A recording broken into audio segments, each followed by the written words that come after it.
lost a battle just to win the fight. Anxious to prove that my answers were right, but a victory won just to capture pride leaves a soul feeling empty and hollow inside. Yeah, it's hollow inside.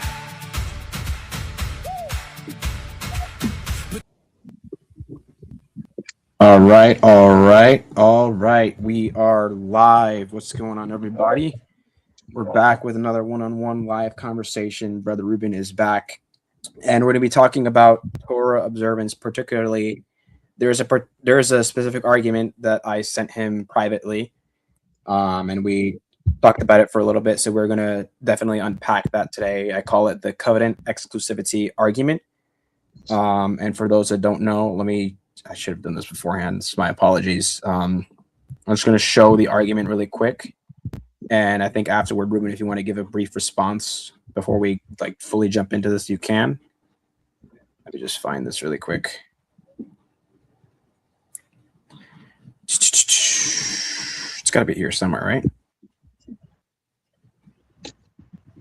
Oh, wait, hold on. I think I wrote it on the other account. Ah, there it is. All right. Let's share screen.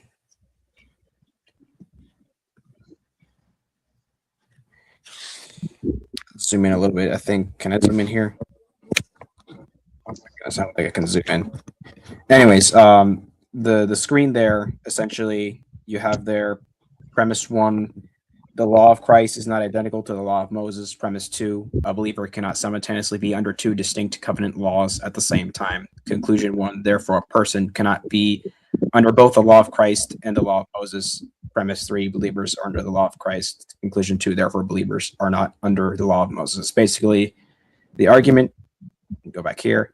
So, Reuben, if you want to do a quick 2-minute response, because I know you sent me a response in the email, but if you want to just give the response for the audience, go ahead. I'm going to get my temperature real quick, but I'm listening.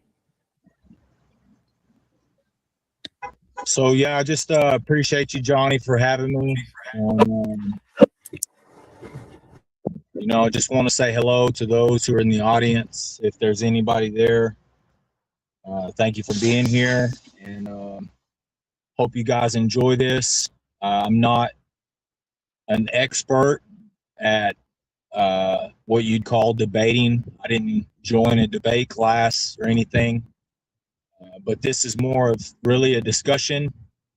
I am looking to edify Johnny and any other Christian or Hebrew Israelite or any believer in the audience, and unbelievers as well, because I think this truth is for all.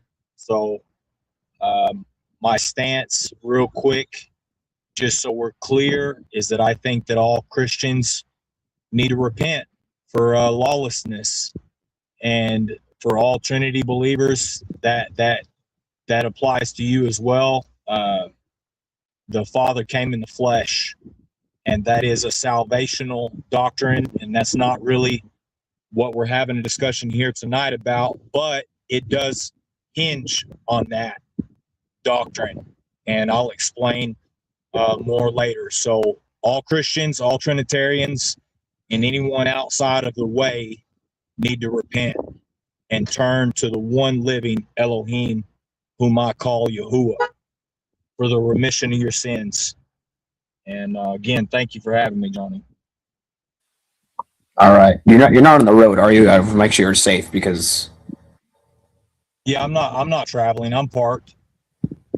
Okay, yeah, I heard a honk. I'm like, I hope he's not I hope he's not debating while on the road. But anyways, so I think I want to touch on something you said there, lawlessness. Typically, a Christian would say that we're under the law of Christ rather than the law of Moses. Do you have a particular take on that? Have you heard anyone say that? So you asked me what again? Like, I would argue we're under the law of Christ as opposed to being under the law of Moses. I don't know if you have any thoughts on that, or if you ever even heard that before, but yeah. So Yeah, so just so you know, anytime you screen share, I really can't see the screen. Okay, but you can Okay. bring Oh, it I up. wasn't sharing the screen.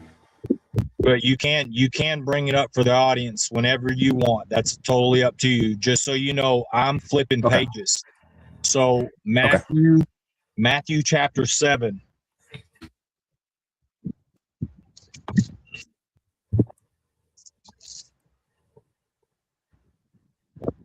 Verse 23.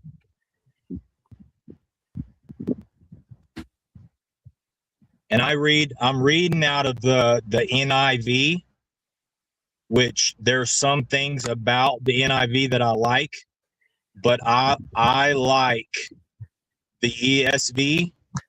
I'm okay with the King James. I like all translations. Each translation has goods and bads, or pros and cons. But your translation hits it, and I can read that, so I appreciate that.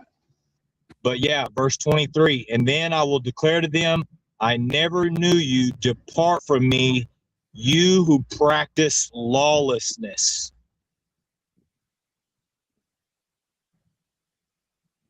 Lawlessness. That's the word that it should be there. And in the Greek there is anomia, and a Hebrew word that is connected to that and that could be placed there is pasha. And these words mean wicked, sin, lawbreaker in the Greek, or in the Hebrew, it means rebel, to trespass, or apostatize. So therefore, there are going to be so-called believers that are going to say, right? Lord, Lord. Right? But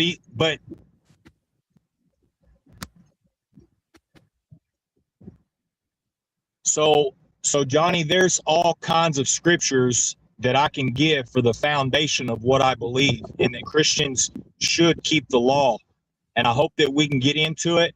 And I know we don't have all night. I'm just going to try to just keep it short and sweet and to the point.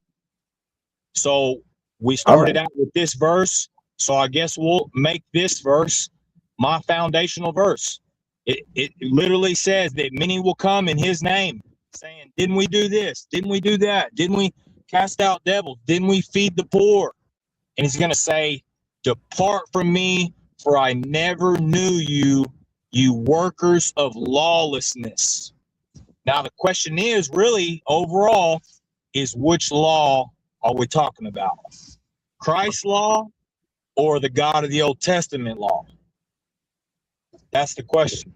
So wherever you want to go from there, I'll yield. Okay. Yeah. And by the way, just really quick, the word on screen here.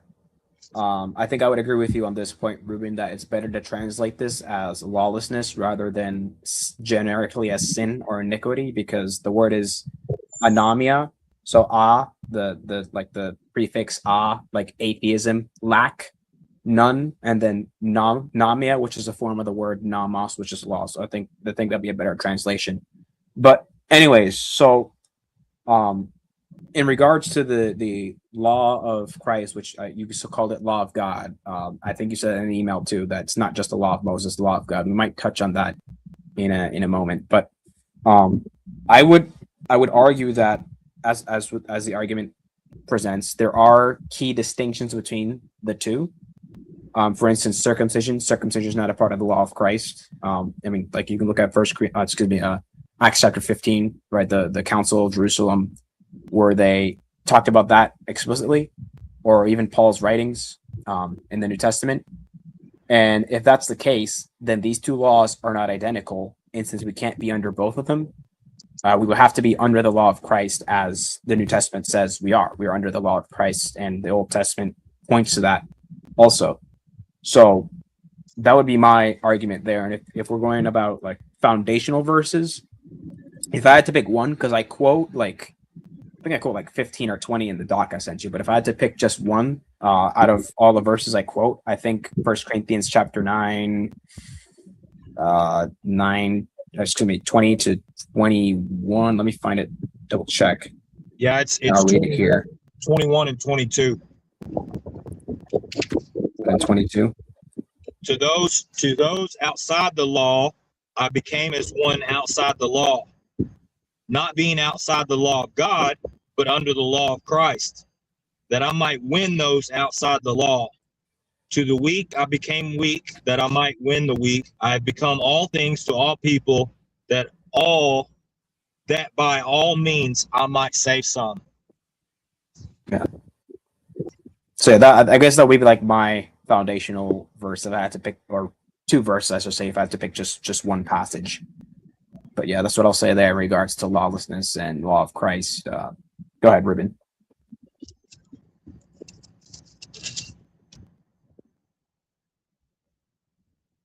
So if you'll notice, and it's not here in this app that you use, but in most English translation Bibles, like hard copies, Christ's law, not under God's law, but under Christ's law, it's put in parentheses.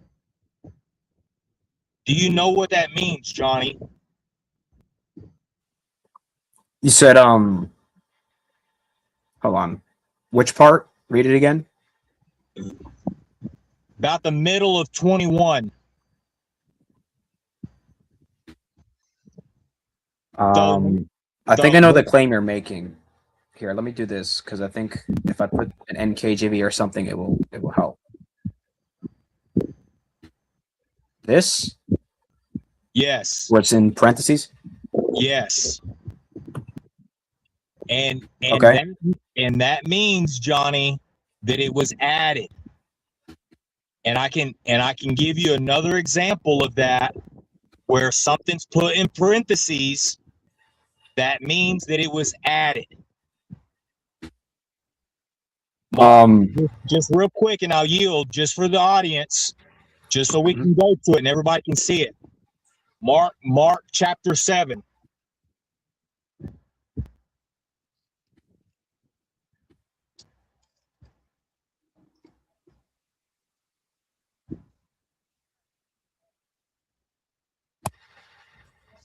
The end of 19.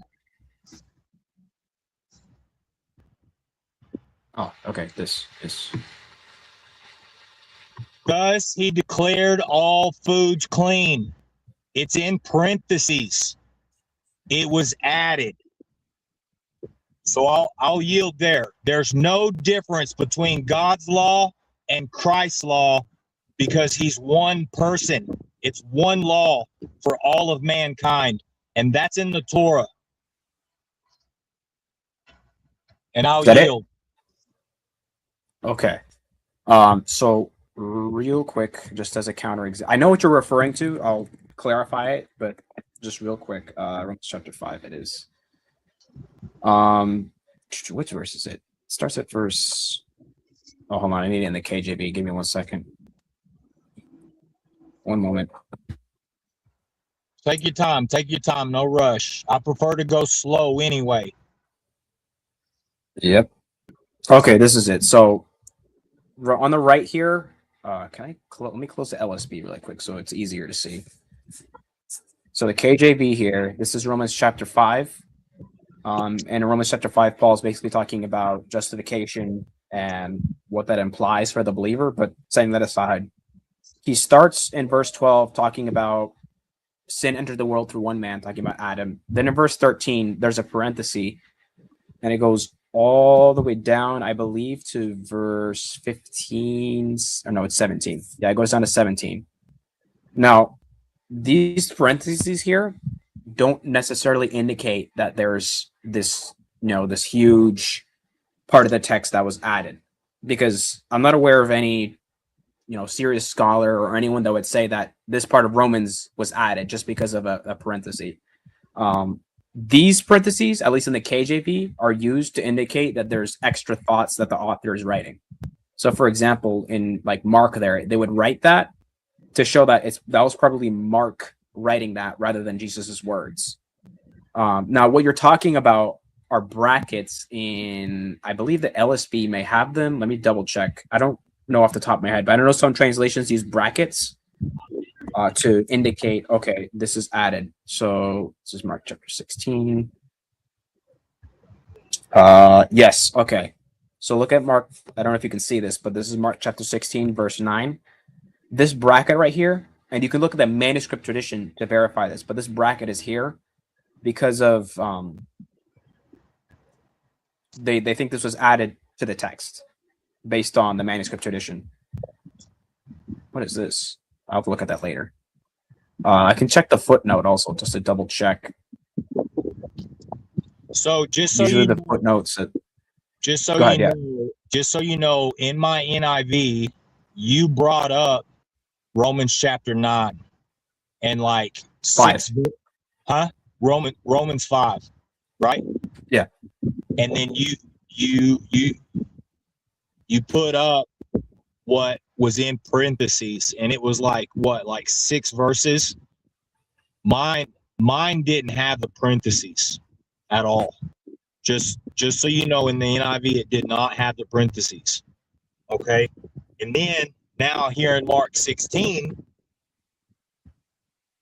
it literally has a footnote at the bottom that says the earliest manuscripts and some other ancient witnesses do not have verses 9 through 20. So therefore mine in my NIV, 9 through 20 is italicized. So we can see. All right, yeah. So we can see that these Bibles seem to be a little confused. So which Bible do we go off of, Johnny? Because this Bible is saying this, your Bible is saying that. So I'm just a little confused as to what was added and what was not added, and how are we supposed to know exactly? Did you finish your point? Yep. Okay.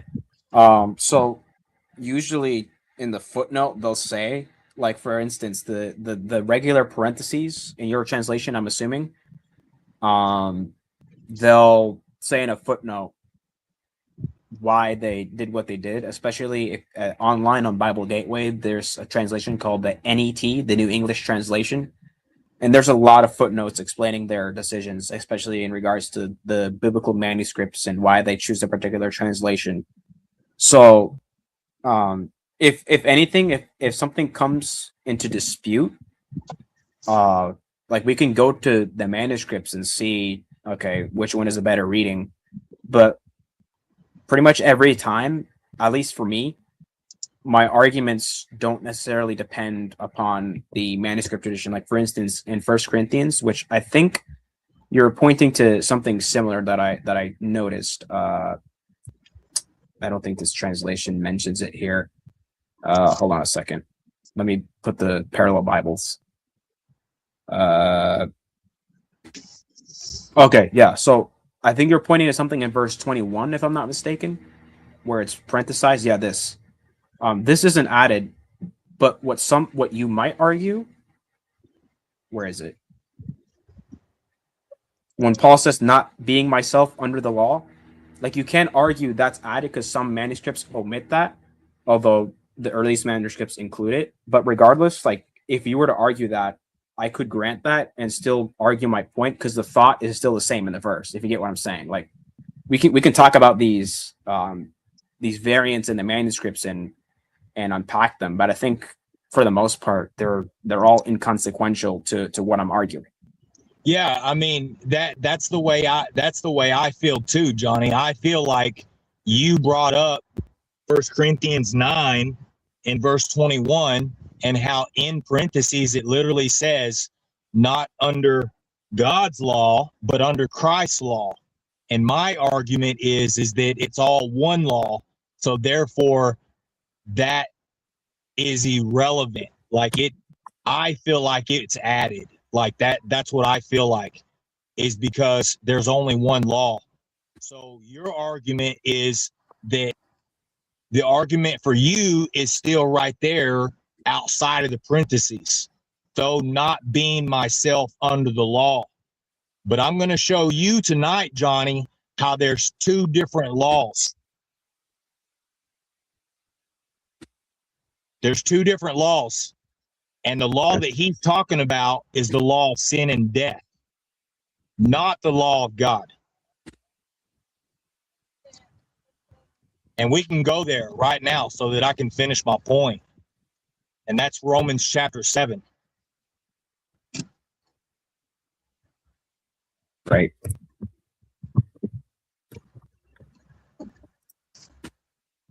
And let me show you this, and I'll yield. I think part of the end of Romans 6 as well is part of that discussion, but go ahead. Let me remove the KJV here so we can see the screen.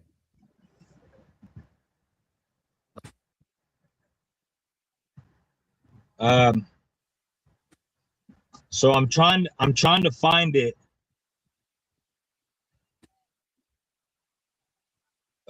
Give me just a second.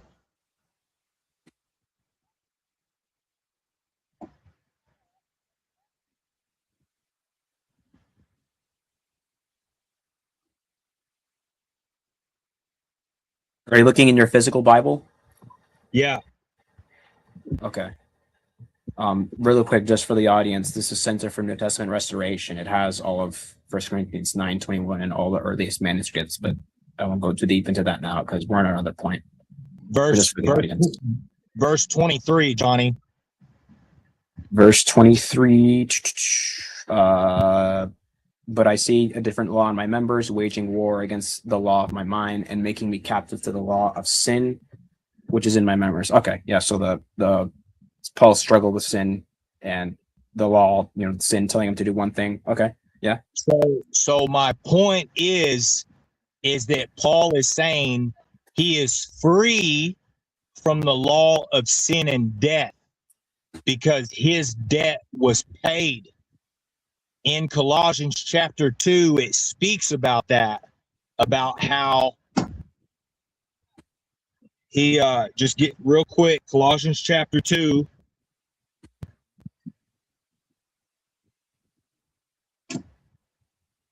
Two 16 to 17. No, 14. No? 14. Okay. 14. Oh, yeah, right. So that is what Paul's talking about. He's no longer under the law of sin and death. He was saying that there's another law, the law of sin and death.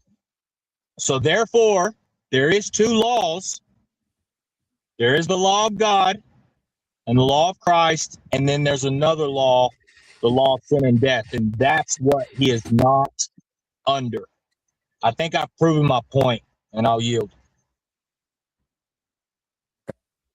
Let me double check here and make sure I read this correctly because I do want to take it back to Romans.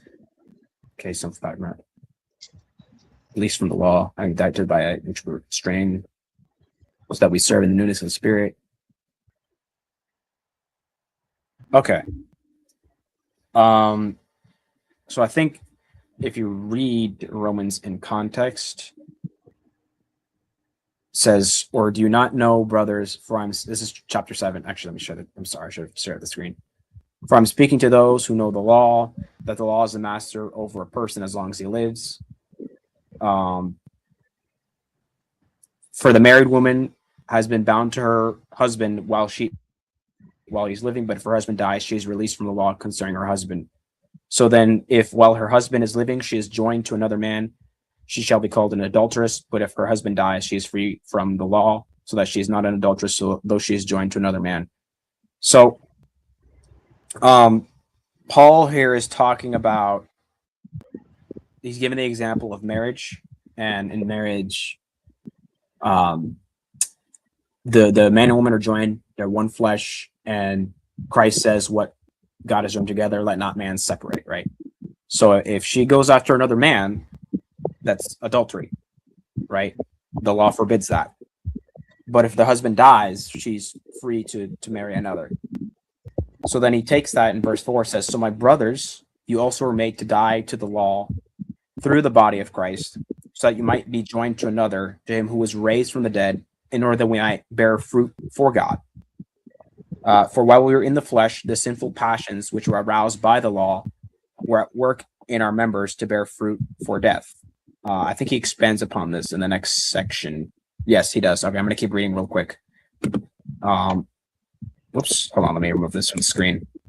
But now we have been released from the law, verse 6, having died to that by which we were constrained, so that we serve in, if this can remove from my screen, in newness of the spirit and not in the oldness of the letter. Which shall we say then? Is the law sin? May it never be. So let's see, he's talking about the law of God, Mosaic law, not necessarily the law of sin, because he's saying this law is not sin. May it never be.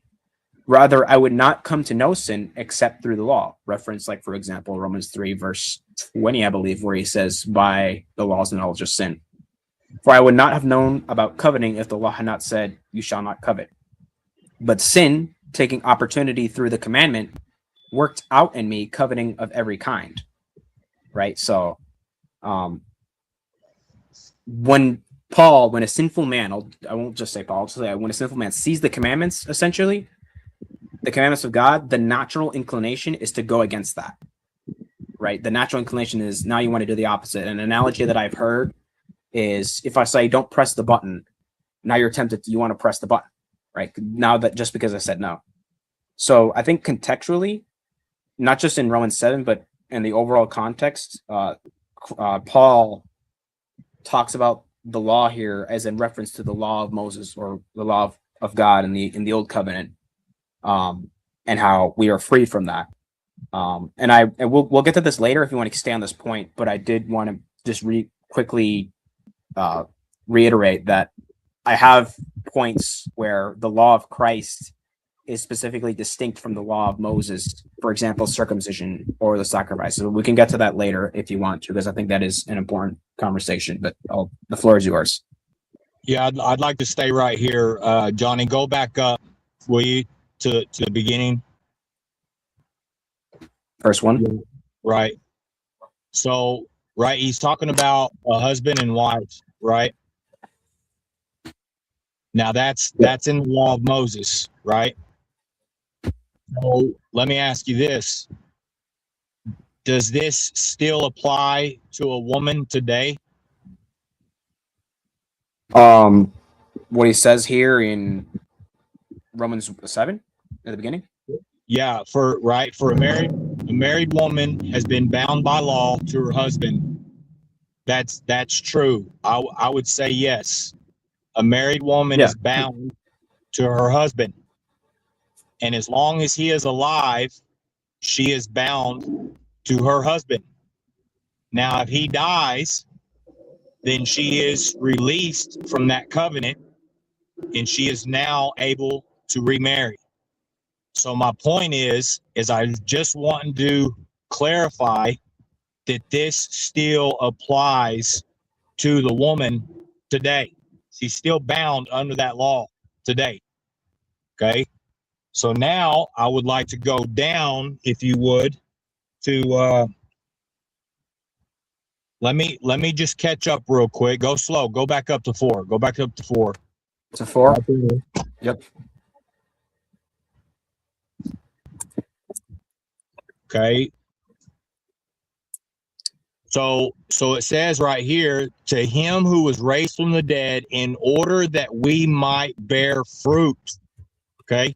That's a very important little tidbit right there that needs to be highlighted, because I can connect bearing fruit to the English words good deeds, or what's called mitzvot, right?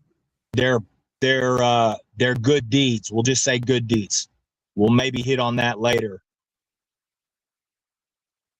So we were aroused by the law. we're at work in our members to bear fruit for death, right? So once we saw that the law was present, it aroused in us the members to bear fruit to death. You had said a minute ago that if someone tells you not to do something, that your automatic reaction is that you want to go and do it.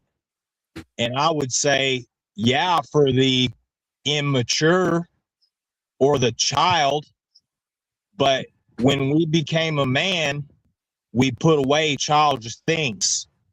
So I would kind of disagree with that, and you could use that for children, but when you tell a man to not jump off of a bridge because there's rocks down there, I mean, that's kind of a poor example, but I could come up with many.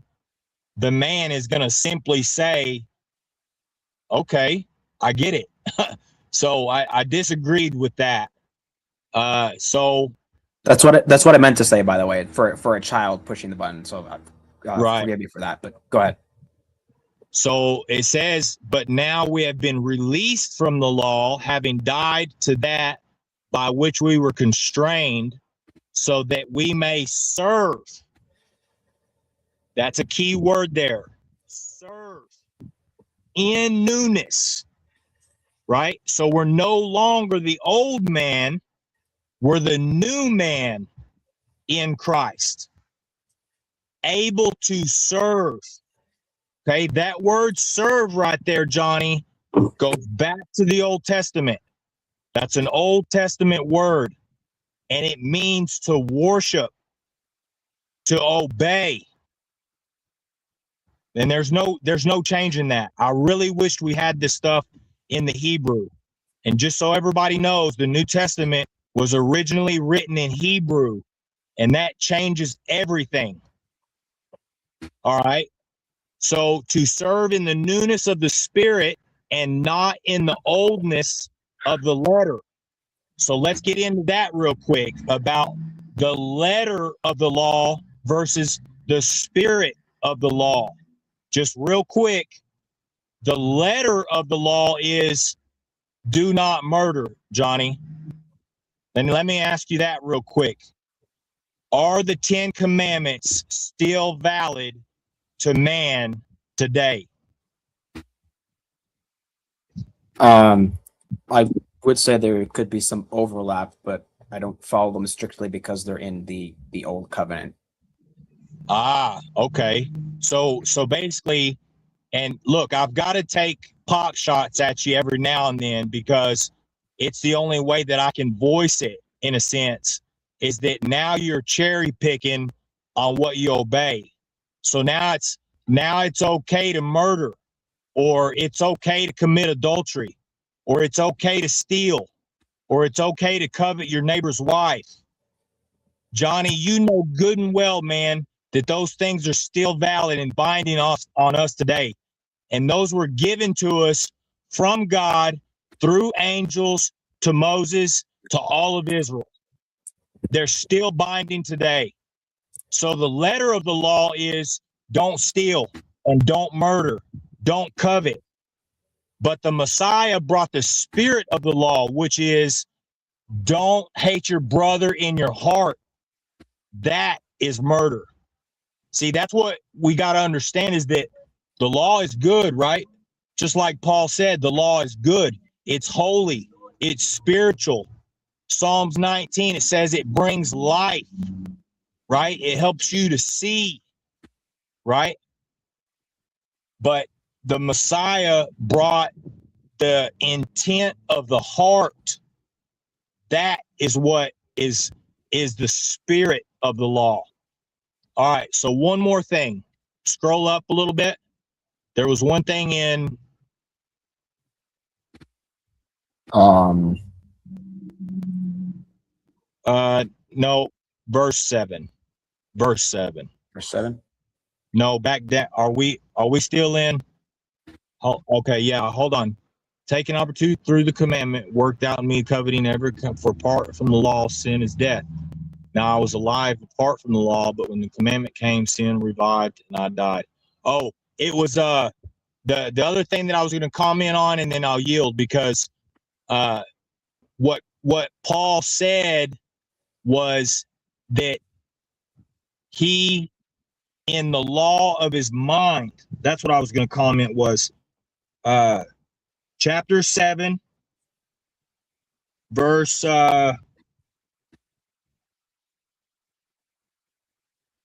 slower down, I think, right? Verse 23, 7:23, it says, "But I see another law at work in me, waging war against the law of my mind." Right? So there's a law in the flesh, and then there's a law of his mind. And in his mind, he wanted to serve the Most High and obey the law and the commandments. But his flesh wanted to break the law. His flesh wanted to break the law, right? What wretched man that I am. Who will rescue me? Thanks be to Elohim, who delivers me through Yeshua HaMashiach. And I'll yield. Okay. So what did I write down here for notes? Because I did want to make sure I tracked what you were saying.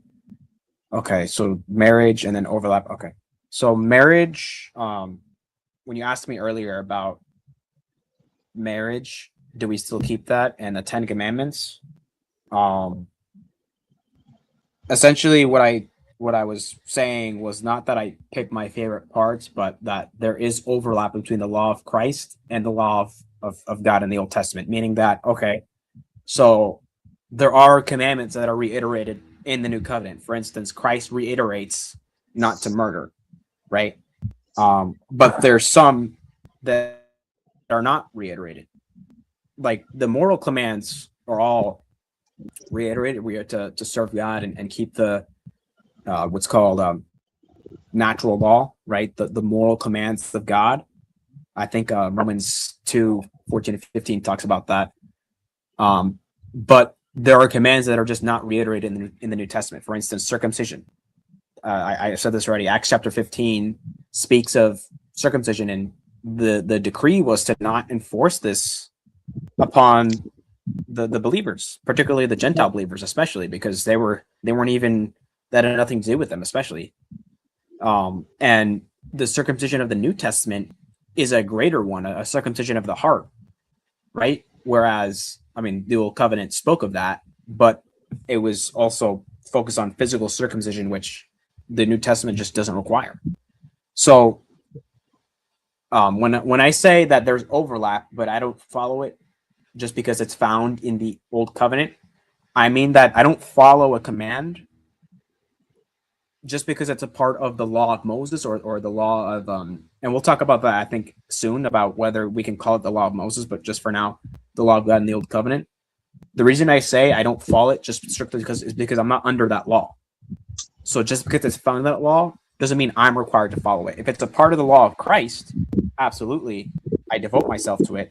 I am devoted to Christ and his law, and I will keep it to the end of my days to the best of my ability, as he sanctifies me on this earth. But as far as the Old Covenant goes, I'm just not required to follow something just because it's found within there. And that's the point of my whole argument, is that if we are under the law of Christ, then we're not bound by the law of Moses or the law of God in the Old Testament. And I'll leave it at that. All right, cool. I want to respond. First of all, you are bound to the law of God, whether you like it or not, and everybody else is, okay? Second of all is the law of circumcision was practiced in the New Testament, okay? The problem is that the Pharisees and the Sadducees held that it was required so that they could have something over those Gentiles who were coming in, okay? Acts chapter 15, verse 5. then some of the believers who belong to the party of the Pharisees stood up and said, the Gentiles must be circumcised and required to keep the law of Moses. Okay. Now, I believe that we should still practice circumcision because the word teaches that the Torah teaches that we still practice circumcision. Paul was simply stressing that if you're not circumcised, you do not have to get circumcised, that you are declared righteous through faith, right? We're declared righteous through faith. But if you'll notice in the Jerusalem Council in Acts 15, verses 19, this is James speaking, I believe. He said, therefore I judge that we do not trouble those who are turning to God from among the Gentiles, but that we write to them that they abstain from things contaminated by idols, from sexual immorality, from what is strangled, and from eating blood. Let me ask you this, Johnny. Where did those laws come from? I'll give a more in-depth response in my turn, but I guess I guess I wouldn't have an issue with saying the law of Moses. Exactly. So the key verse though is 21. For from ancient generations, Moses has those who preach him in every city, since he is read in the synagogues every Shabbat. So therefore, it is my understanding, and from the context of the scriptures, that James is saying, look, these Gentiles are coming in. They've converted. They've been born again. They've been immersed in the watery grave, right? They are to do these things to come into fellowship with us. And while they're in the synagogues every Shabbat, they're going to hear the commandments. And they're going to slowly come around to keeping the commandments as they hear them. Verse 22, then it seemed good to the apostles and the elders with the whole assembly, right? This was good. And they sent this letter, right, to everybody. This was for the whole assembly. Gentiles, do these things, but also hear Moses in the synagogue every Shabbat. So in closing, Johnny, and I'll let you have it. In closing, circumcision was still practiced. Paul circumcised Timothy. Baby boys were still circumcised, but those Gentiles who were coming in, if they were not circumcised, they didn't have to, because circumcision was a sign. It's about the circumcision of the heart. That's what matters, the circumcision of the heart. Circumcision was the letter of the law, but the spirit of the law was the circumcision of the heart, the writing of the Torah upon man's heart. Jeremiah chapter 31. And I'll yield with that because I just wanted to comment on circumcision. And I feel like I made my point. And I'll yield.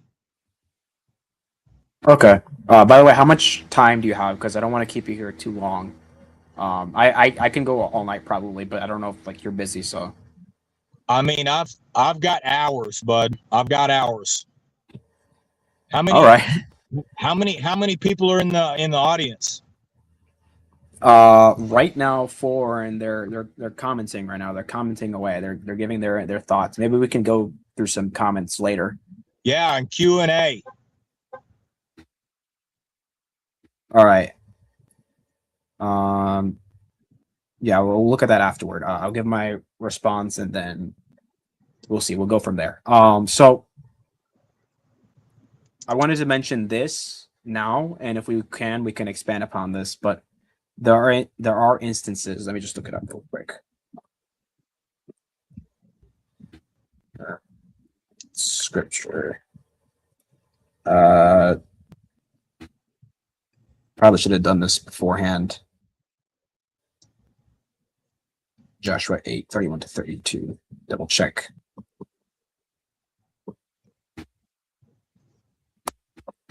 One moment, guys. I'm just finding the exact passage because I don't want to say this without a biblical reference. Okay. So in regards to, because you said at the beginning of your statement there about you're under the law of God, whether you like it or not. And I think I know why you prefer to call the old covenant the law of God, which I'm not objecting against particularly in that. I don't think it's incorrect. I think it's correct that it's the law of God. It's a special revelation of God. It comes from God, no doubt about that. But when you say law of God, it's harder for me to dismiss it because now it sounds like, okay, I'm devoted to this. But law of Moses isn't technically a term that's not also valid, because we have here in Joshua chapter 8 here, this is verse 31. It says, as it is written in the book of the, okay, why does it, hold on. Book of the law of Moses. Sorry about that. This thing turned.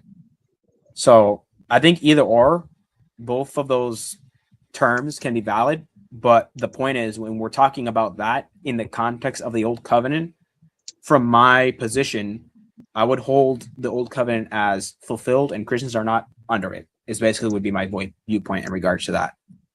I have here written Genesis 17 and circumcision. Why did I write that? Oh, okay. So I think you said, and you can correct me afterward, I think you said that circumcision is not technically required.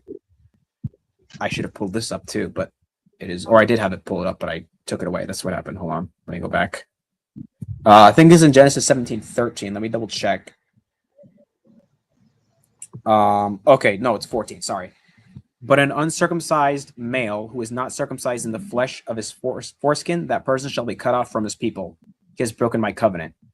So I just want to point that out because in regards to Acts 15 doesn't recognize this, right? They don't tell the Gentiles that aren't circumcised, oh no, you're cut off because of what God said to Abraham about the covenant. The point is that shouldn't be required upon the believers. In fact, Peter says, I think in verse 10 or verse 11, I think it's verse 10. Why are you requiring a yoke of bondage that neither we nor our fathers were able to bear? What else do I have written here? I said, 15. Okay, yeah, I should probably. I said circumcision was still practiced in the New Testament. That's what I said. Oh, okay. Oh, okay. So my apologies then. Okay. So then forget what I said there then. But you don't think it's necessarily required, but that they still practice it. Correct. Essentially what you're saying. Correct. Okay, fine. I can agree with that. So forget what I said then about Abraham. Okay. Well, don't forget the verse, but just forget it in regards to the conversation. My point, basically. Just forget my point. Don't forget the verse. Forget my point. Yeah, we don't know. Forget the Bible, guys. Remember? We know, Johnny, in the Torah, it was serious. Moses almost lost his life because of it. Yeah, it was serious, yep. But it was a shadow picture of what was to come. Yeah. So you mentioned also Acts chapter 15, particularly these verses, verse 20 to 21. I'll read them out loud. But that we write to them that they abstain, talking to the Gentiles, from things contaminated by idols, and from sexual immorality, and from what is strangled, and from blood. For from ancient generations, Moses has those who preach him in every city, since he is read in the synagogues every Sabbath. So to make sure I'm understanding what you said correctly, when you quoted this, you were saying, okay, so they're getting this, first of all, when it talks about to abstain from these foods, they're talking about things that come from the Old Testament, from the law of God in the Old Covenant, or the law of Moses, right? So Yeah. that Gentiles, implies that. Go ahead. yeah, I was just going to say that Gentiles were known to worship false gods and to offer food to idols. And Paul speaks on this in 1 Corinthians about, you know, buying meat in the marketplace. And if you know that that food was offered to an idol, then don't eat it. But if it's not told to you that it was, then don't ask questions. Just eat it. Yep. Okay, I was actually going to talk about 1 Corinthians as well, but before we get to that, and then you were talking about verse 21, where you're essentially saying they're going to have Moses read to them eventually, and then they're going to learn the ways of the Torah to follow them, right? That's what you were saying in this part, verse 21. Yes, absolutely. Okay.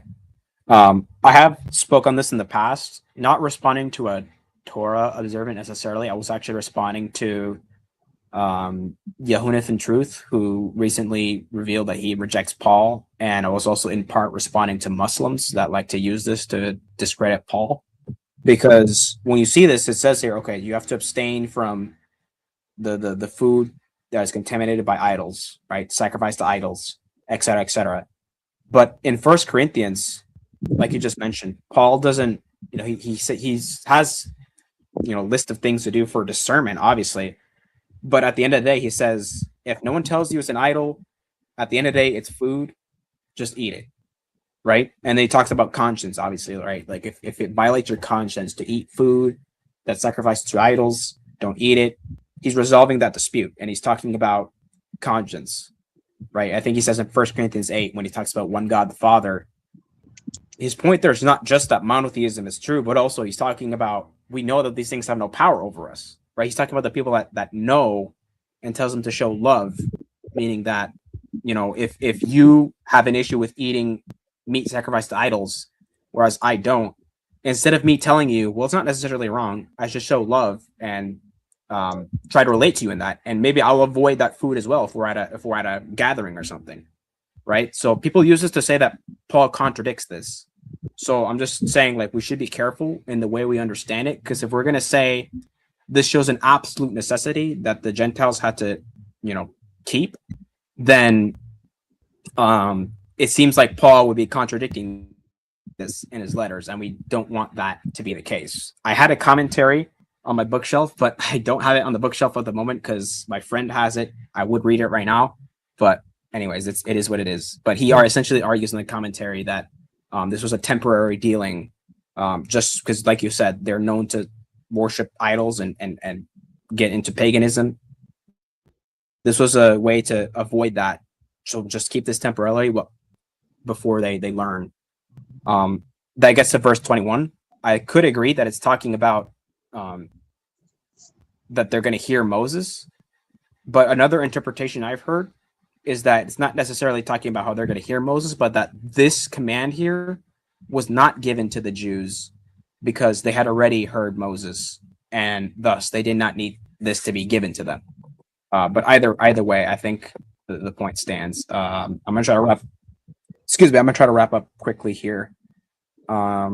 Actually, no, I'll wrap up there. I don't think I need to mention anything else. I was going to talk about baptism being a sign, but I don't think I need to because you clarified your point. So I'll leave it at that. Do you want to respond? Or you want to look at like some comments, questions in the chat? I mean, yeah, just real quick. Paul absolutely never contradicted himself. Just like Peter said, Paul's writings are a little challenging to understand, and many twist his writings to their own destruction. And Yochanan is an apostate. That dude's completely fallen off. He used to teach oneness. He's backed out of that. Now he's attacking Paul. The next thing he'll attack is the Messiah. And I think now he's attacking the law of Moses. That dude is an apostate. yeah.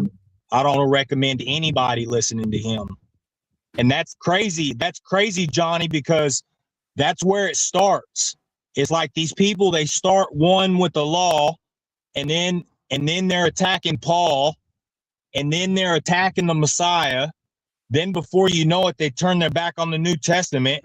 Then they're strictly Old Testament. And then before long, they just walk away from that too.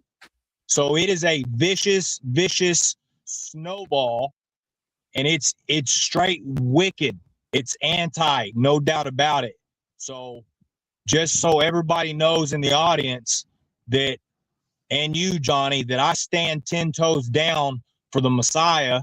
And Paul, he made himself an apostle, but worst case scenario, he was a disciple and a teacher and a preacher of the Messiah, and he was absolutely not confused, and he had no authority to change the law of God or the law of Moses. No authority whatsoever to do that. And he never taught against the law. And we can get into that too, because they accused him. They accused Paul of teaching against the law of Moses. And they told him, prove it that you have not. And that's later on in Acts. But yeah, whatever you want to go to next. Yeah, that's fine. Yeah, I'm gonna see if I can find some questions here. Well, comments. Questions or comments. Let me get this screen here. They're probably gonna be mostly directed to you, because I think everyone watching here is my subscribers right now. But let's see. It is both God's law and the book of Moses. So I think Chris Oki here is talking about how when you were calling it the Torah, the law of God, as opposed to calling it the law of Moses. Chris is essentially saying, I think reiterating what I said before, that it can be called both the law of God and the law of Moses. I don't know if you have any comments on that. No, absolutely, man. It is both. It's both. I mean, it just like you showed me, Johnny. I appreciate you showing me that in Joshua, that where it said literally the law of Moses. I'm okay with that. Moses was the one who brought it down and gave it to him, and he's the one that administered it. You know what I'm saying? He was the judge. He was the executioner, you know, in a sense. So absolutely, we can call it the law of Moses. I just feel like some Christians have used that as a weapon and a scheme to separate believers from the law. But yes, absolutely, it is both.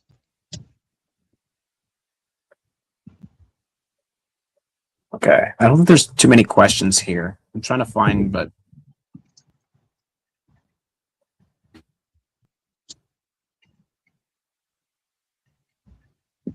all right, I think we'll just go, because I'm going to be scrolling up for days. Yeah, Elijah, feel free to ask him a question.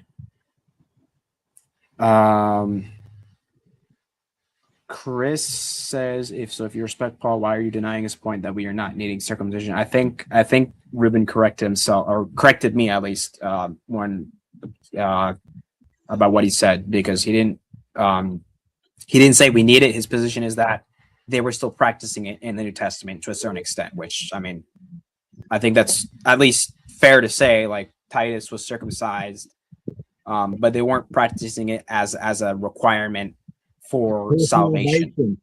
That's right. That was the whole issue. Chris asks, do you believe you are saved by the grace of Jesus' sacrifice for you, or are you saved by upholding the law? I believe you hold to the first, but if you want to clarify your position, go ahead. Absolutely. Thank you. I am saved by grace through my Messiah and his sacrificial atonement for me and the shedding of his blood.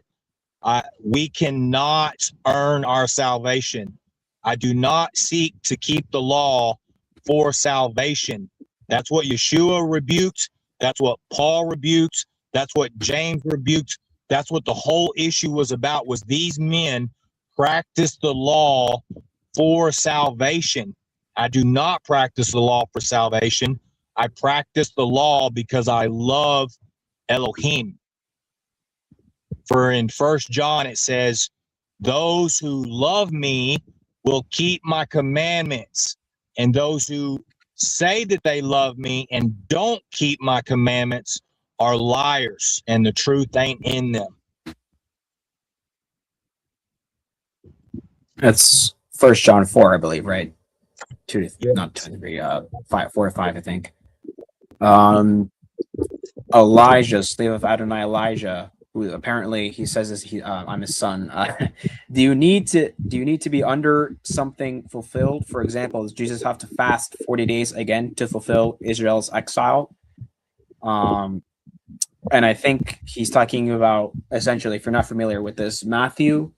A lot of people argue Matthew is presenting Christ as the true Israel and the true Moses.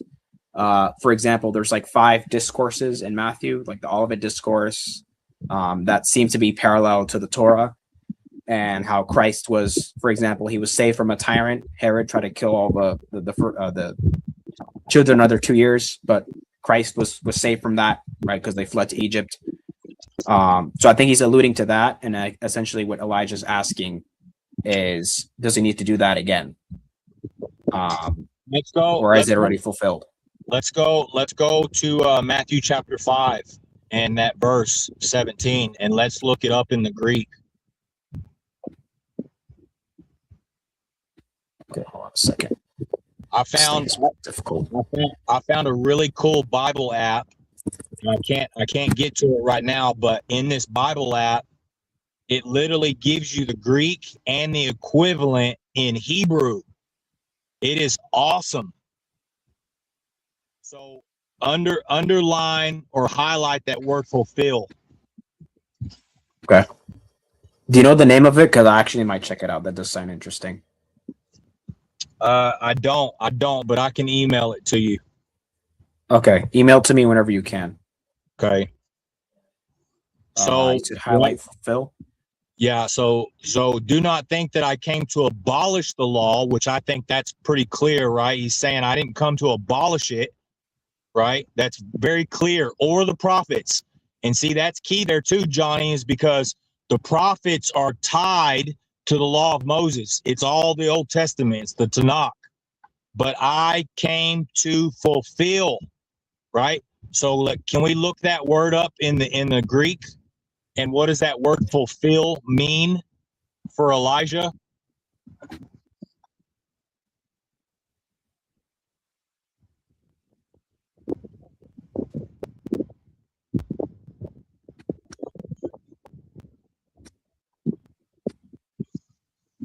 You want the outline or the Strong's definition? Just the Strong's definitional work. All right. Lord willing, guys, I'll get proper Greek and Hebrew lexicons. I know there's one called BDAG, Hebrew one called Hala or something like that. But anyways. So if you'll notice, it says to level up, right? Which I kind of take that as to be to stand upright, right? That means he wanted everybody to have a full understanding of what it really is, so that we fully understand what the law is and why it was put in place. All right. And if you'll go down, it says to fully preach. That's what the word fulfill means, to fully preach. Right? So do you need to be under something fulfilled? When we talk about the word under, right, it says we are no longer under the law, we are under grace.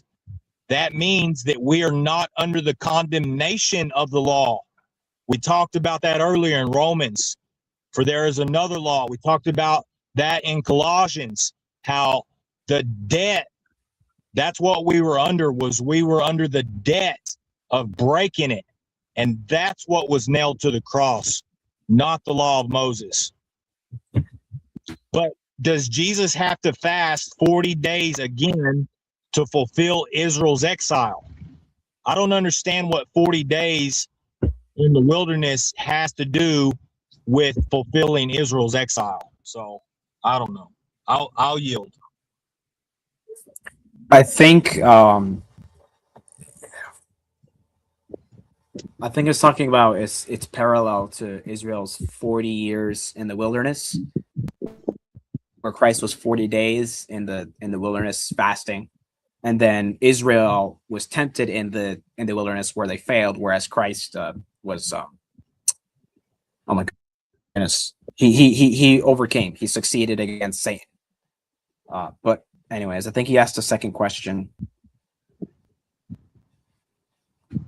If the law was pitch perfect, then why did Jesus say, "You heard it was said, but I say to you"? Shouldn't they already know how to uphold it?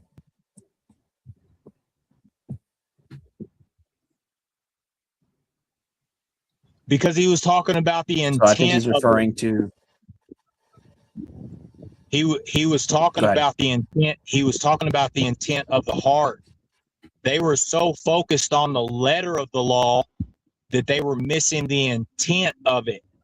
So maybe they kept Shabbat, Johnny, perfectly. Maybe they rested. Maybe they never bought, sold, or traded on Shabbat. But then on the next day, they would go and exact interest from their brothers. That's what this whole thing was about, was to show us how to do it. And the intent of our heart is what matters. Can we go to Romans chapter 9 real quick? And then I'll yield. Yeah. Really quick, I don't know if you have the phone on your lap or something, but whatever happens, you start getting muffled every now and then. So just be careful where you put your phone, because then it's hard to hear you. Okay. I have too many tabs open. Hold on. This phone is gonna, or not this phone, this computer's gonna crash. Keep trying to run the like.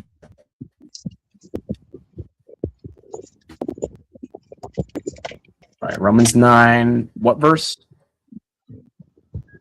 30 through 33.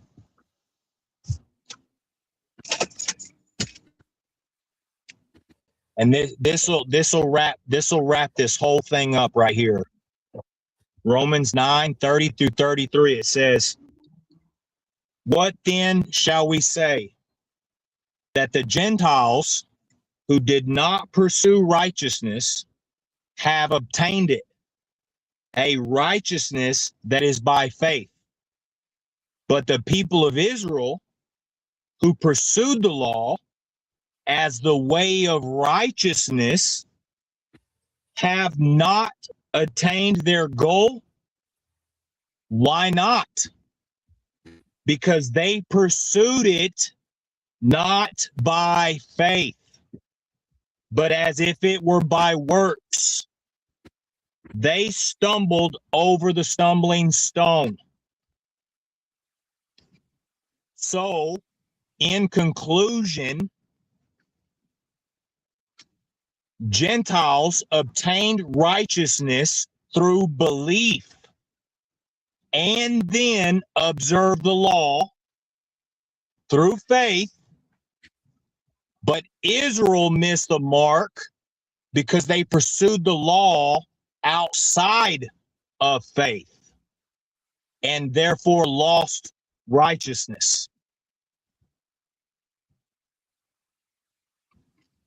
Again, one more time, they sought righteousness through the law. That doesn't mean we don't have to observe it.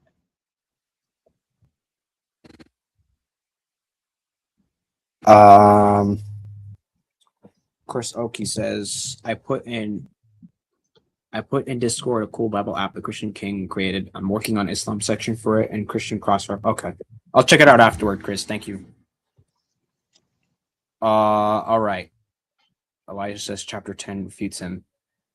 I don't know. I'm not sure what you're referring to specifically, Elijah. I'm going to be honest. Okay, so hold on. One thing at a time. Actually, Elijah, do you want to come up and ask? Yeah. Okay, I'll let you up afterward.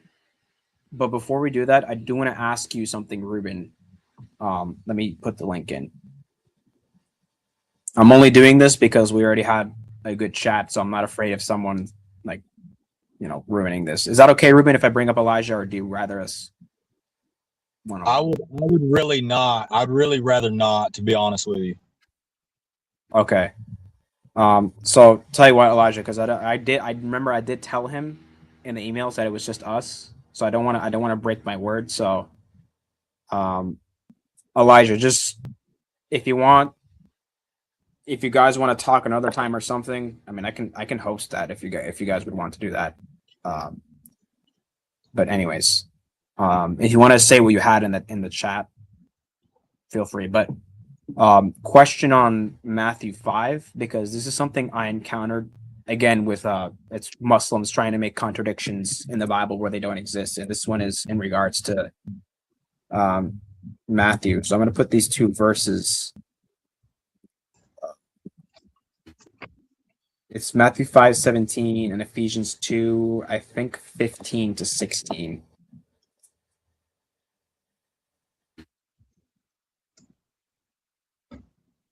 Okay, yes, it is. So Matthew 5:17, obviously it says, "Do not think that I came to abolish the law or the prophets. I did not come to abolish, but to fulfill."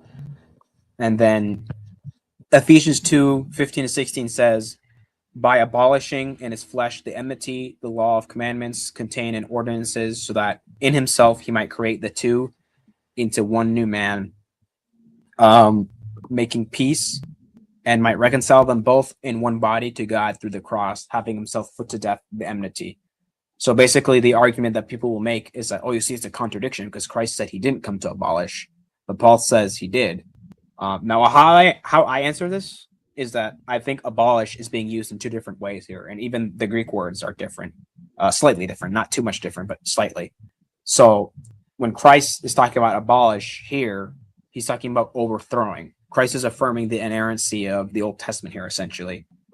When Paul is talking about it here, he's essentially, I guess you can say, talking about the same way Christ says he fulfills the law, in that is no longer binding. That's kind of the argument I would make in a nutshell. I would probably say it more differently if I were preparing it properly, but that's just like in a nutshell. I don't know what are your thoughts on these two verses, because again, when we read scripture, we need to not create contradictions in scripture. We need to and that's the work of systematic theology, to put scripture in such a way where all the doctrines that we derive from it are presented in such a way where it shows how the scripture is in harmony rather than in contradiction. So I would love to hear your thoughts on this one. So Ephesians 2:15 and 16. So first of all, the two words abolishing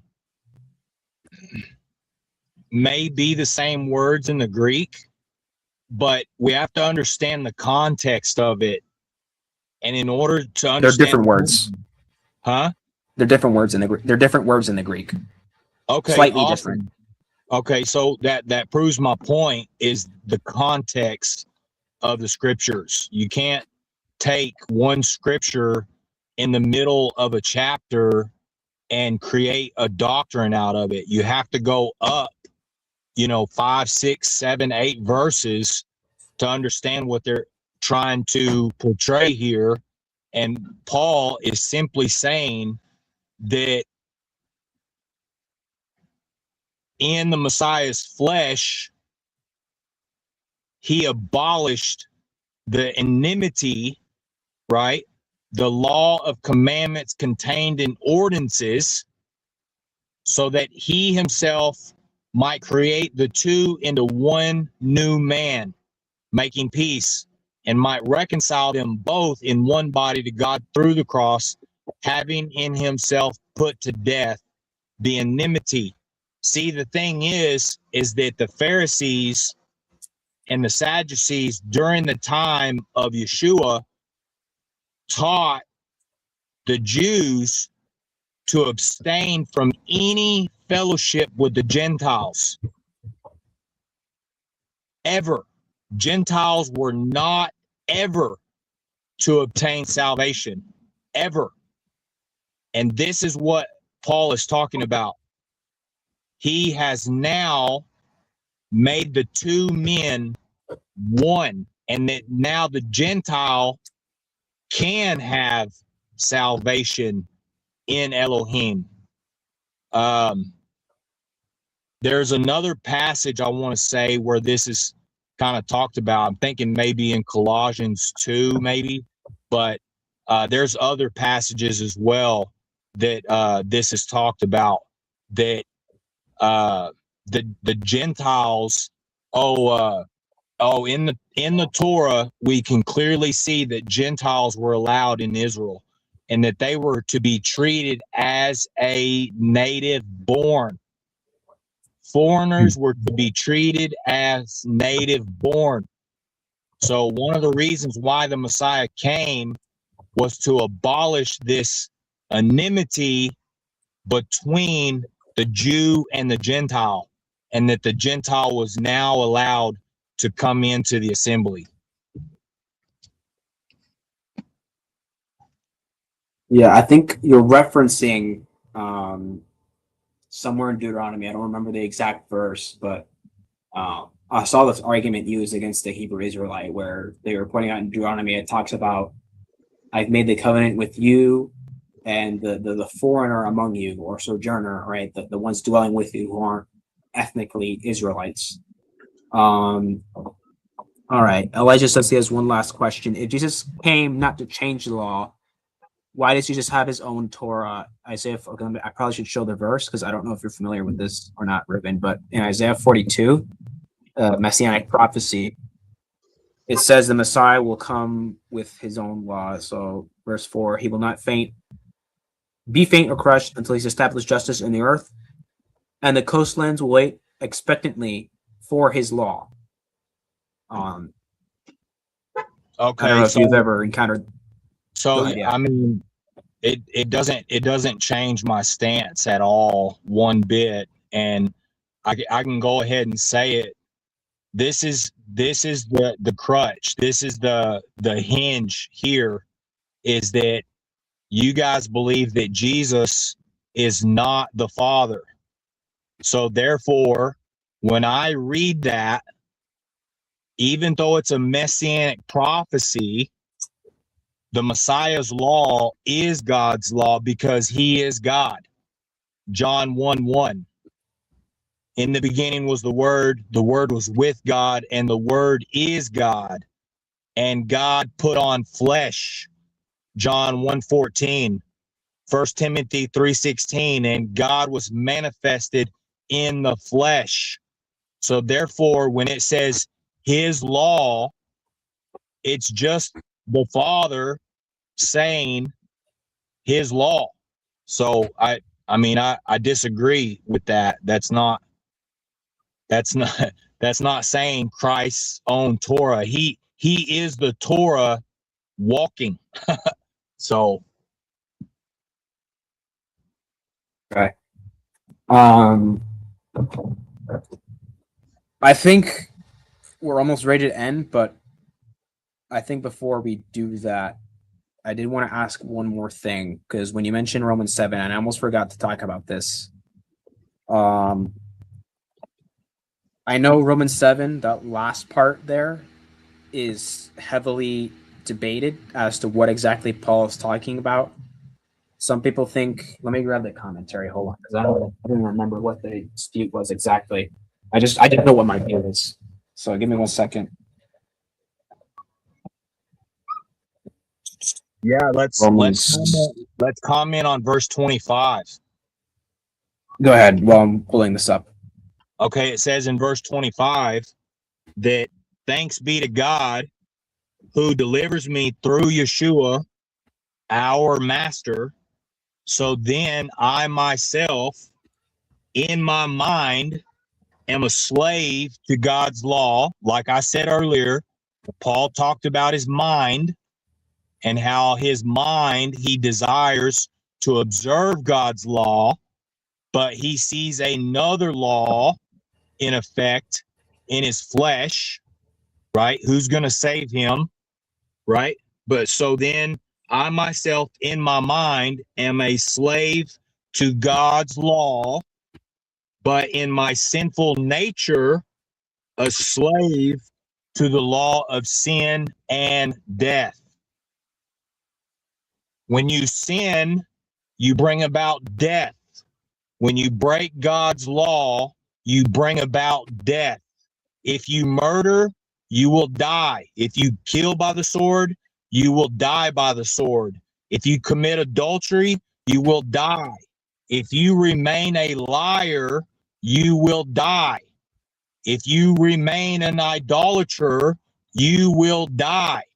These are key verses in the New Testament that apostles warn that if you continue to break Torah, you will die. Paul was a All right, slave to God's law. Yeah, I found it. So essentially, the dispute on this section here that you brought up, I think it's from verses 14 to 13 to the end of the chapter. Some people think it's talking about Paul's life before he converted and his struggle with sin, whereas other people, and this is where my view would land, because I interpret Romans a lot from the lens of Reformed theology. I see this as describing believers now in the process of sanctification, struggling with their sin. And there's a number of reasons why I would say this. Like, for instance, I don't think, given what Paul describes in chapters 1, 2, and 3, that, especially chapter 3, that someone desiring to do good and struggle with sin and please God, I don't think that's consistent with the way Paul describes an unbeliever and reasons like that. So I don't know if you have heard about this conflict in Romans 7 and how it relates to how we're discussing the law today. Whether you agree with me on this point or whether you think it's talking about Paul before his conversion. But I would love to hear your thoughts on this as it relates to the topic, because I do think it can be relevant. Especially like if you're saying that it's describing Paul, before his conversion, him struggling, but then you're saying that when he converts, he has this, the spirit of the law, he knows about the spirit of the law, follows that, something along those lines, But anyways, I'd just love to hear your thoughts on that before we head out, because I am kind of getting tired sitting in this chair. So I thought we would go a lot longer, but I probably should take a break. But yeah, go ahead. So yeah, it says in 1 John that if you say you have no sin, you make God out to be a liar. So therefore, no man on this earth can say they are without sin, right? So I would agree with you, Johnny, that there is a sanctification process. And this is not about Paul before his conversion, because he started writing after his conversion. So therefore, Paul was only making clear what every man goes through. We should have the desire in our mind to obey God's law, but we see in our flesh another law of sin and death that wages war against our mind. And I'm going to leave you with this. This is out of Clement. I've been reading Clement, 1st and 2nd Clement. And he's one of the OGs of the assembly after the apostles. And it's 2nd Clement 18. And it says, and it's just like 3 verses. It says, therefore, let us be of those who give thanks, of those who have served God, and not of the ungodly who are judged. Notice that word served again. Verse 2, for I myself, being in all respects a sinner, and not having yet escaped temptation, but being still in the midst of the snares of the devil, yet endeavor to follow after righteousness, that I may be able at any rate to be near it, fearing the judgment to come. So Clement confessed to falling short. We all fall short, all of us. And I would love to get on the topics of eating clean and keeping the Sabbath and celebrating the feasts and getting rid of other holidays. Those are part of the commandments, and I think they're still valid, and I think they're salvational. So, in closing, Clement confessed to still struggling with sin, and that he's in the snares of the devil, like he's being influenced by the devil, and that it's difficult to deal with. Yet, endeavor to follow after righteousness, that I may be able, at any rate, to be near it, fearing the judgment to come. Right? So we hope, and we strive for righteousness, but we will fall short.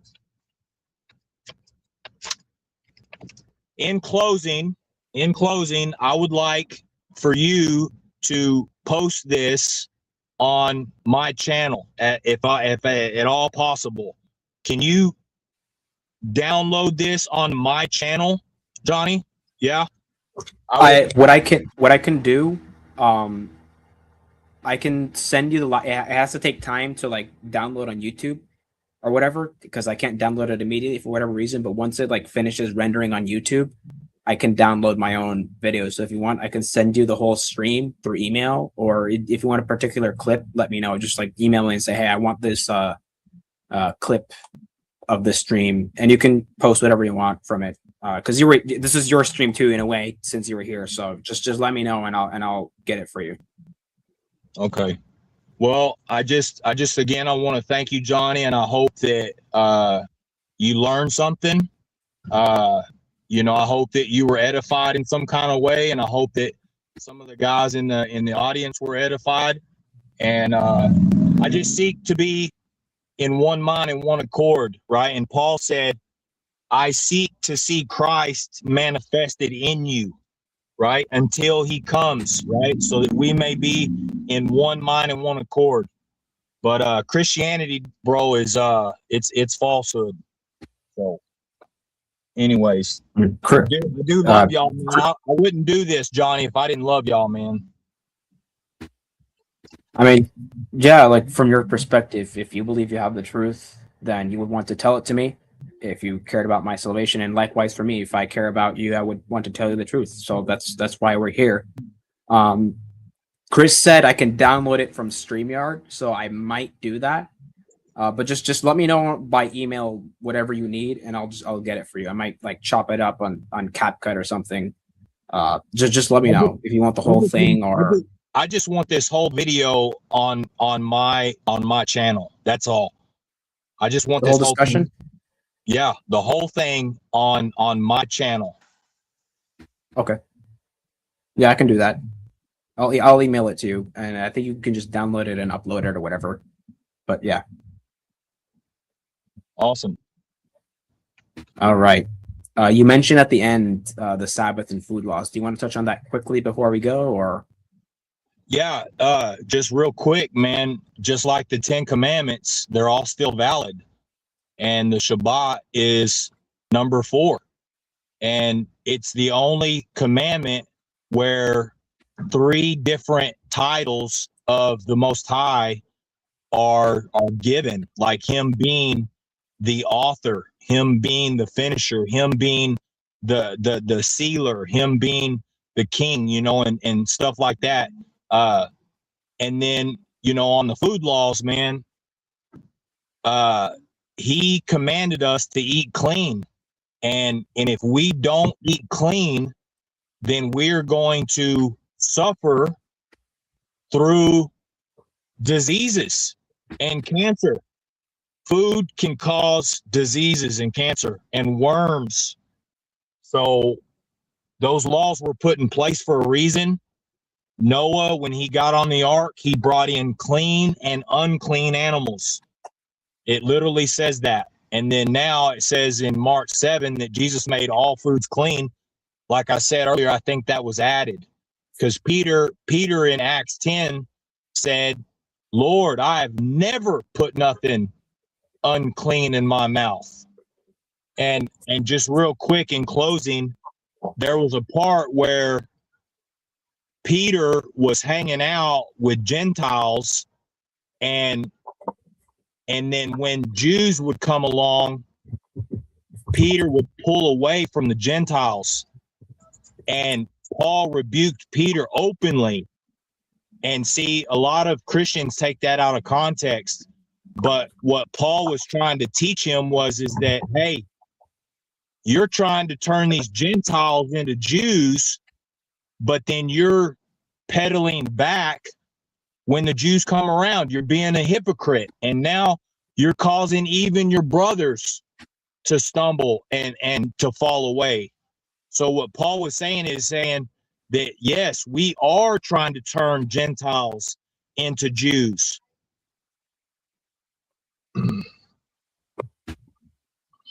Okay.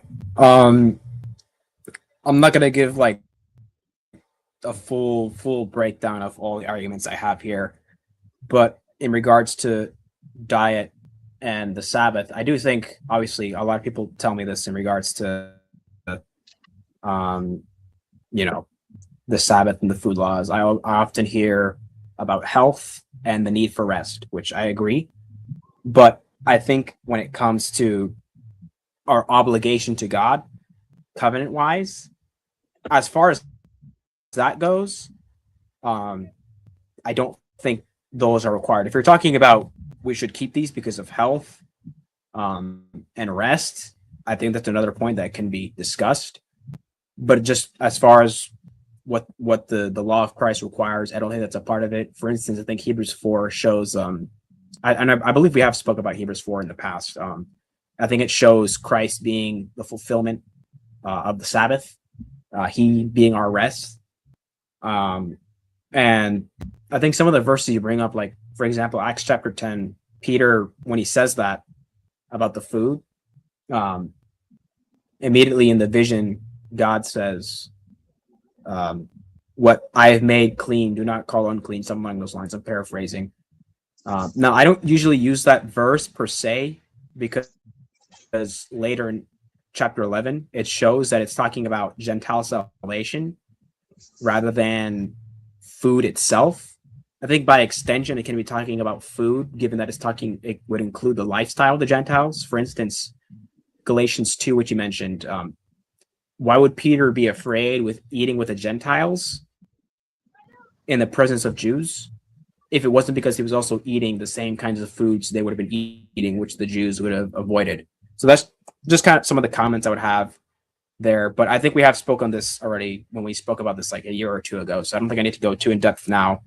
But if anything, we would always have a follow-up. You just let me know on the email if you want to talk again. I'm not gonna force you anything, but if you want to talk on these issues more, just shoot me an email. We'll set it up. I am starting college soon, obviously, so these streams are going to happen less often, but I'll do my best. But yeah, I'll leave it at that. Anything else, Reuben? Yeah, Johnny, I've got responses to everything that you said, but I'm going to show courtesy, man, and let you have the last words, because I could challenge it and I could refute it. So, if you want to hear it, then by all means say so, but I'm trying to offer courtesy and just let you have the last words. If you want to, go ahead. I'm just doing something in the background here, but okay. Go ahead. I probably won't push back too much. Okay. All right. So eating pig to a Jew is an abomination, and Gentiles were coming into the assembly. That's what Acts 10 was. That's what Acts 10 and 11 was all about. It was all about the Gentiles coming into the assembly, just like we were reading in Ephesians 2, how he abolished that law of ordinances given by man. I know that doesn't say that there, but that's what that's talking about. It's talking about the commandments of men. In Matthew chapter 15, he says, They practice the commandments and the doctrines of men. So therefore, if Peter is saying, I've never eaten anything unclean, and all the Jews who come to the Messiah never eat anything unclean, and then the Gentiles start coming in and they start eating unclean, that's not going to work, Johnny. It's not going to work. All the apostles ate clean, okay? They were not going to tolerate eating unclean with Gentiles, and that's why they were given those laws. And that's why it was stressed in Acts 15 at the end of it about they will be in the synagogues listening to Moses Shabbat after Shabbat.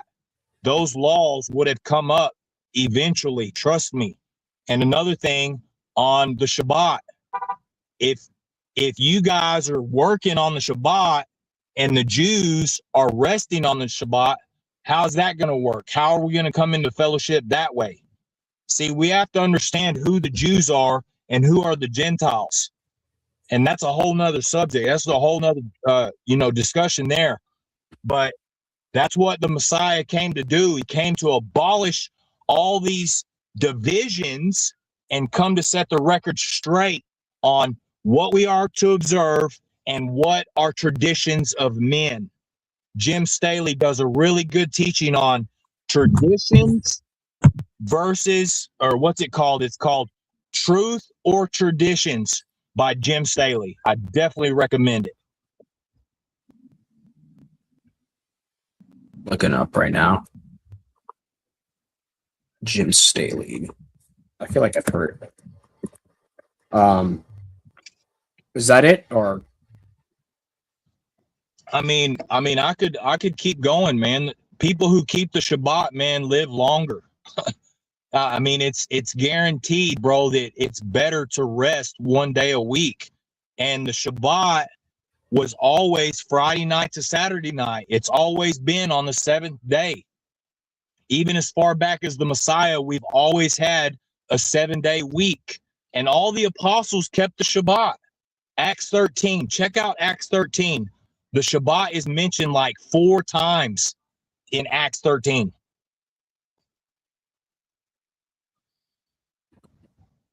But yeah, all right. I guess. Yeah, I'm gonna end here now. Repent, I'm really tired. All right, Reuben. We'll see if I ever realize I'm wrong about something, I'll repent in a heartbeat. But I feel like my case was made in the stream. You feel like your case was made in the stream, so we'll leave it at that. If you want to, just if anything, let me know. If you want another conversation, I'm gonna try to send you the stream. I gotta see if I can figure out how to download it through StreamYard. If not, I'll just have to wait like an hour or two for it to render on YouTube. But I will try to send it to you, and then you'll have to just download it from the message I send, and then you can upload it from there. I think, because that's what I've done with other people. So, but yeah. Okay. All right. Thank you again, Johnny, man. You have a good night, man, and good night to all. And Yah is King. Amen. All right, guys, we're gonna end the stream now. So thank you all for tuning in, and we'll see you in the next one. God bless. If this can work. I'm trying to end the stream. I'm sorry.